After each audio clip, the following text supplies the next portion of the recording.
সবাইকে and welcome back to my daily blog. আজকে আমি বাড়িতে থাকবো, তো সারাদিন কী করছি না করছি পুরোটাই তোমাদের সাথে শেয়ার করব। এখন উঠে পড়েছি ঘুম থেকে, আর মানে এখন না, আমি অনেকক্ষণ আগেই উঠেছি।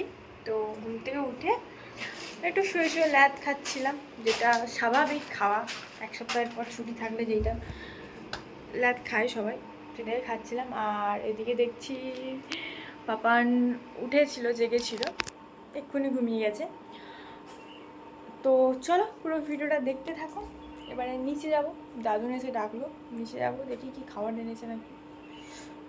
ব্রেকফাস্ট ঝুরি ভাজা, বাদাম, পেঁয়াজি, চপ, শসা, চানাচুর ছিল, খুঁজে পাইনি, চানাচুরটা থাকলেও নিতাম। এতগুলো খাবার দিয়ে খাবো। আর ওকে দেখো, এ খাবে না বলে শুয়ে পড়েছে। তুই খাবি না? হ্যাঁ, খাবি না? না, সে খাবে না বলে এরকম শুয়ে পড়েছে। করে বেরিয়ে পড়েছি আর রেডি হয়ে নিচ্ছি, মানে ড্রেস ট্রেস পরে নিয়েছি, মাথাটা ভেজা আছে। তো কোথায় যাচ্ছি বলো তো? বাড়ির কাছে মহোৎসব আছে, দুটো বাড়ির, কয়েকটা বাড়ির পরে, ঠিক আছে? তো ওখানটায় খেতে যাবো বলে রেডি হচ্ছি। সবাই চলে গেছে, আমি আছি। দিদি তো যাবে না বলছে, দেখি কি হয়। চলো গাইস, রেডি তো হয়ে গেছে, এবার ড্রেসটা পরে নেওয়া যাক। বাড়ির কাছেই একদম, দুটো বাড়ির পরে, তাও এমনি একটু চিটিও করলে নয়, ট্যাচ আপ তো দিতেই হয়। আর তোমরা তো পেছনে দেখছো পায়েল এসছে, আর ফোনে একটা কি দেখাচ্ছিল। থেকে রেডি হয়ে বসে আছি, ঘুরছি। কে? ভাত খাই মাংস ভাত খাই। দাদু খেয়ে চলে আসছে, আমাকে নিয়ে যায় না। দাদু আমাকে নিয়ে যায়নি, ও একা একা খেয়ে চলে এসছে। আর একে দেখো, ওই টাকা দিকে কি খাচ্ছিস তুই? আন্দি না খাইলি বুঝাইতে পারুনি স্যার। এখানটায় রাস্তায় বেরিয়ে পড়েছি আর যাচ্ছি। কি রোদ উঠেছে বাবা, কি গরম পড়েছে। আজ থেকে যদি এরকম গরম পড়ে, গরম যখন পুরোপুরি ঢুকবে তখন কি অবস্থা হবে সবার, ভাবছি এইটা।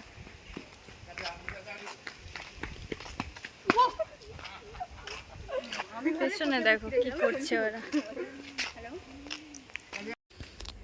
আমরা যেহেতু 1:30টার দিকে গেছিলাম, তো অনেকেই খাওয়া কমপ্লিট হয়ে গেছিলো। আর তাও দেখছো মানে অনেককেই খাইয়েছে। আমরা আসার পরেও দেখছি অনেকে যাচ্ছে। আমরা যখন গিয়েছিলাম মোটামুটি ফাঁকাই ছিল, আর এখানটা যারা বসছে ওরা ছিল, তারপরে ফাঁকাই ছিল, কেউ দাঁড়ায়নি। বাট ওরা উঠতে না উঠতে আরও লোকে চলে এসছে, আর আমি খেতে বসে গেছি। খাওয়াতে কী ছিল তোমরা তো জানো, মহোৎসবে যেই খাবার হয় ওই খাবার। খাওয়া দাওয়ার পর একটা ঝামেলায় পড়েছিলাম যে জল ছিল না হাত ধোয়ার মতো। তো তাই জন্য এদিক ওদিক করার পরে দেখি মগে করে জল আছে, সেই দিয়ে হাতটা ধুয়ে নিলাম। তারপরে এখানটায় আইসক্রিম খেতে চলে এসেছি। এই একটা দোকান বসছিল, আর এই আইসক্রিমগুলো 10 টাকা করে বলছিল, মালাই না কি বলে। বাট টেস্ট এত বাজে কিছু বলার নেই। যেহেতু খুব গরম পড়েছিল, তাই জন্য ভাবছিলাম যে আইসক্রিম খাবো, বাট টেস্টটা সত্যি বলতে খুব বাজে। কিছু করার নেই, তাও নিয়ে নিয়েছি, সবাই মিলে খেয়ে খেয়ে যাচ্ছি। আমি তো বুঝতে পারিনি যে টেস্টটা বাজে হবে, আমার তো একদমই ভালো লাগেনি। এখানটায় হেঁটে হেঁটে গল্প করতে করতে যাচ্ছিলাম। মানে সবাইকে গরম লাগছে নাকি আমাকে একা একা গরম লাগছে, আমি তো সেটা বুঝতেই পারছি না। একটু সামনে গিয়ে একটা দোকান ছিল বাড়ির কাছেই, সেখানটায় গিয়ে আবার দাঁড়িয়ে পড়েছি, আইসক্রিম খাচ্ছি। এত গরম লাগছে কেন আমাকে ভাই, বুঝতে পারি না। আর আমার একটুতেই এত কেন গরম লাগে, হে ভগবান। এইরকম যদি স্কিন হয়, একটু গরমেই যদি এত গরম লাগে, তাহলে কি করব আমি বলো। আর আমার প্রচুর পরিমাণে ঘাম বেরায় গরমে। তো আইসক্রিম খেতে খেতে চলে যাবো এবারে বাড়ি। তো গাইস, এখন আমি রেডি হয়ে গেছি। কোথায় যাবো বলো তো? পার্লারে যাবো একটু, মানে একটা দাদার পার্লারে। অনেক দিন ধরে ডাকছে, তো যাওয়া হয়নি, তাই জন্য যাবো বলে রেডি হচ্ছি। এখন অলরেডি 5:30 বাজতে যায়। হ্যাঁ, একজন মাঝে চলে এসছে বলে ব্লগটা কেটে দিয়েছিলাম। তো কোথায় ছিলাম যেন? হ্যাঁ, তো এখন রেডি হয়ে গেছি যাব বলে। আর অনেকদিন ধরেই ডাকছিল, দাদা আমি টাইম করতে পারি না। আজকে যেহেতু পায়েল এসছে আর ওরও যাওয়ার কথা আছে, তাই জন্য ভাবলাম যে চল দুজনে গিয়ে ঘুরে আসি। বাজারে আসতে না আসতেই দেখছি জুতো সেল দিচ্ছে। মানে কেন বলো তো? চৈত্র মাস চলে এসছে, চৈত্র মাস মানেই তো সেল, জামা সেল, জুতো সেল, আর মেয়েদের তো কোনো কথাই হবে না। অ্যাকচুয়ালি দোকানটা তো চলে মেয়েদেরই জন্যে, যে কোনো দোকান হোক, স্টেশনারি দোকান হোক, জুতো দোকান হোক, জামা দোকান হোক। ছেলেরা আর কটা পরে দেখেছি তো, সব গুনতিতে ওই 2-4টেই থাকে। আর মেয়েদের গাদা গাদা যতই থাক না কেন আরও চাই, তাও কিছুই নাই, এরকম একটা ব্যাপার। তো এখানটায় জামা টামা জুতো টুতো দেখার পরে বাসে উঠে পড়েছি। প্রথমে গিয়ে বসছিলাম তো সামনে দুটো কাকিমার কাছে, ওদেরকে সত্যি বলছি সরেনি। আর এত জাঁকামাকাতে বসার থেকে পেছনে দেখছি পুরোটাই ফাঁকা, একটু নেচে নেচে যাবো, না হলে কিছু করার নেই, বাট ফাঁকাতে বসাটাই বেটার, তাই জন্য পেছনে চলে এসেছি। এবারে মেন টার্গেটটা আমার সাকসেস হয়েছে, আমি চলে এসেছি সেলুনে। এই দাদাটার সেলুনে, মানে ওটা জেন্টস গার্ল দুজনেরই। আর সত্যি বলতে সেলুনটাকে এত সুন্দরভাবে সাজিয়ে রেখেছে, পুরো নেগুয়া স্ট্যান্ডের ওপরে দোতলাতে বাম সাইডে, মানে এত সুন্দর সেলুনটা দেখেই তো আমি ভালো লেগেছে আমার খুব, তাই জন্য স্পা করাতে প্রথমেই বসে পড়েছিলাম। যেহেতু অনেকটা লেট হয়ে গেছিলো, যাওয়ার সাথে সাথে কিন্তু দাদা চেয়ারটা ওয়াশ করতে বসিয়ে দিয়েছিল, কারণ অনেকটাই লেট হয়ে গেছে, 7:30 বাজে, তখন গিয়েছে, টাইম তো লাগবেই, তাই জন্য এখানটায় তাড়াতাড়ি করে ক্রিম ট্রিম বের করে স্পায়ে যা যা লাগে সেগুলো বের করে কিন্তু এখানটায় কাজ করা স্টার্ট করে দিয়েছে। আরে দাঁড়াও যাচ্ছ কোথায়? হেয়ারের ফাইনাল লুকটা তো দেখে যা, কেমন কাজ করেছে, আমার তো খুব পছন্দ হয়েছে, তোমাদের কেমন লেগেছে অবশ্যই কিন্তু জানিও। তারপরে ওখান থেকে বেরিয়ে চলে যাব কোথায় বলো তো, আমাদের হসপিটাল রোডের সাইডে, কি জায়গাটার নাম ভুলেও গেছি, পলুয়ানা কি একটা জায়গার নাম আছে, ওখানটায় মনসা পুজো হয় খুব বড় করে। তো ওখানটায় আগের বছর না তার আগের বছর গিয়েছিলাম, তাই জন্য এখনও বেরিয়ে পড়েছি ওখানটায় যাব বলে, আর ওখানটায় চলেও এসেছি। আর দেখছো ঠাকুরের মূর্তিটা দেখছো, আর আমরা যখন যাই ভাবছিলাম তখন 9:30-10টা বাজে, তখন ভাবছিলাম যে বেকার গিয়ে কি করব, রাত হয়ে গেছে। বাট আসল কথা এইটা নয়, আসল কথা হচ্ছে অন্য কিছু, যত রাত হচ্ছে তত লোক বাড়ছে। আমরা যখন যাই কম লোক ছিল, মানে কম জন ছিল, যখন আসার সময় ভাই বিশ্বাস করবে না, লোক পুরো ভর্তি হয়ে গেছে, ভর্তি, কারণ সন্ধে আরতি দেখার জন্য। আর আমরা যখন যাই কিন্তু তখন সন্ধে আরতিই হচ্ছিল।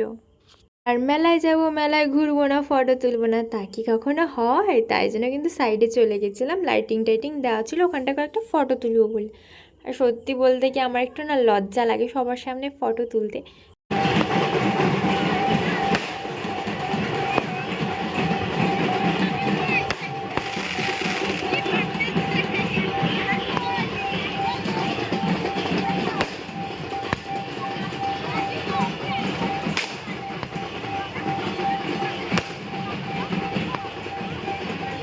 কথা বলতে বলতে বোম ফাটা দেখতে গেছিলাম। আর ওখান থেকে আসার পরে এই যে প্রদর্শনী, মানে এইখানটা যে এগুলো না এখন করে নতুন দেখছি বেরিয়েছে, তো এগুলো দেখতে তো আমার খুব ভালো লাগে। আর কী করে হয় আমি সেইটাই ভাবছিলাম আর দেখছিলাম। আর তোমরাও দেখে নাও কত সুন্দরভাবে সাজিয়েছে। ওখান থেকে বেরিয়ে মেয়ে হয়েছি স্টেশনারি দোকান, হার দেখবো না তা কি কখনো হয়? তাই জন্য হার দেখতে চলে এসেছিলাম। আর এইটুকু হারগুলোর দাম বলছিল 20 টাকা করে, তাই জন্য আমার নেইনি, ভাবলাম 20 টাকা ঠিকই আছে, আসল উদ্দেশ্য সেইটা নয়। আসল কথা হচ্ছে কি বলো তো, আমি ক্যাশ নিয়ে যাই না, আর ওখানটায় অনলাইন হয় না, তাই জন্য দুঃখ সহকারে আমাকে চলে আসতে হয়েছে অন্য দোকানে। অন্য দোকানে এসেও একটা ঝামেলায় পড়েছি। পায়েল যে আমার ক্লিপটা নিয়ে গেছিলো ওটা কিন্তু ভেঙে গেছে, একটু ভাঙা ছিল বা কিছু হবে ওই কারণে ভেঙে গেছে, তাই জন্য ও ক্লিপ নেবে বলে দোকানে দাঁড়িয়েছিল। আর আমিও দেখছিলাম কয়েকটা ক্লিপ। বা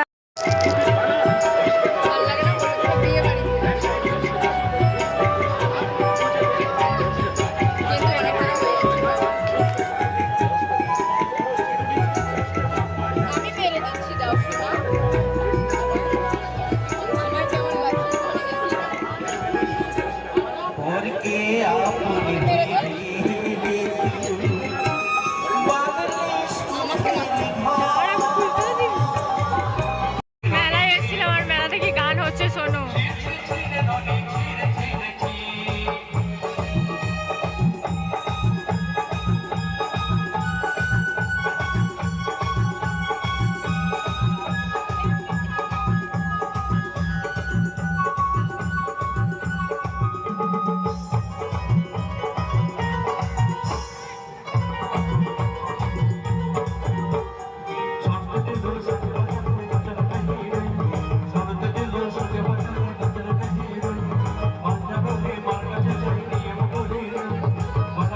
হচ্ছে কি কি গান হচ্ছে। আর এবারে কিন্তু বাড়ি চলে এসেছি, আর খেতে বসে গেছিলাম 1 গামলা মুড়ি নিয়ে দুজনে মিলে।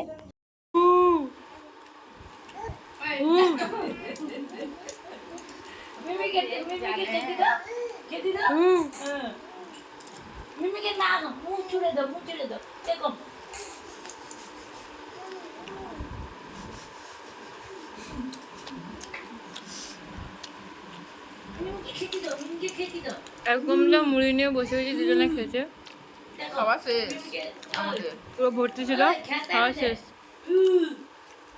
তো গাইস আজকের ভিডিওটা ছিল এই পর্যন্ত। ভিডিওটা কেমন লেগেছে অবশ্যই কিন্তু কমেন্টে জানিও, আর চ্যানেলটাকে ফলো আর সাবস্ক্রাইব করে নিও। টাটা সবাইকে।